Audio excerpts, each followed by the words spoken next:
Hi, it's Amy, and once again, we're talking Dallas Cowboys football. So here it comes. Here's the rant, because we are on to the position that is going to drive me crazy this year, and that is wide receiver.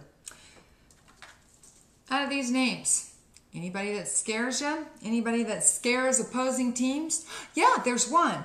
Terrell Owens. But oops, he's gone. So this is the Dallas Cowboys wide receiver lineup.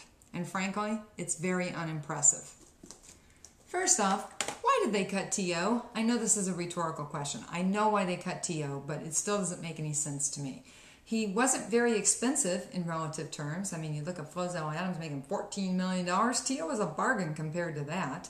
He really wanted to play for the Cowboys, and he was a big threat. Other teams stood up and took notice. I know there are a whole bunch of other things that come along with Terrell Owens, but when you look at the wide receivers that Dallas currently has, I still cannot understand why they would cut T.O. and why they would think this was a good move in their overall program. Now, we've got nobody scary. I mean, there's nobody on this lineup that as an opposing team I would look at and go, whoa, we really got to watch this guy. Roy Williams, we paid a lot of money for him. Well, Jerry paid a lot of money for him, and when they first brought him on, I thought, oh, this is going to be fantastic. We're going to have T.O. and Roy Williams, and maybe it'll be the old days like Michael Irvin on one side and Alvin Harper on the other. But, you know, obviously that's not going to happen now. And Roy Williams and Tony Romo had no consistent hookup last year. Maybe they've worked that all out during the offseason, but Roy Williams is going to really have to step up his game if he's going to match the productivity of Terrell Owens. Terrell Owens' numbers with the Cowboys match those of Michael Irvin.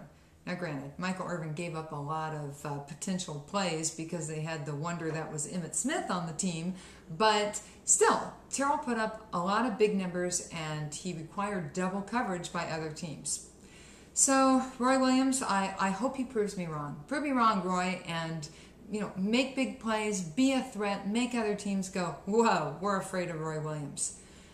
Patrick Creighton. Creighton is serviceable. He sometimes makes a really brilliant play, but then other times he doesn't make a play that he should have been there for. So he doesn't have consistency, and he's not great. He's okay.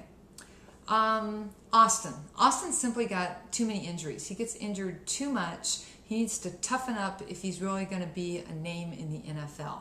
So if he can stay injury-free, I think he's got, again, here's that word, great potential, but Dallas has way too many potential players going on right now. So I'd love to see Austin stay healthy and stay in the game, but so far, even the preseason, he has not stayed healthy. He's missed a couple practices, and I just don't know if he can do it. Sam Hurd just predicted that the Cowboys would go 16-0 this season.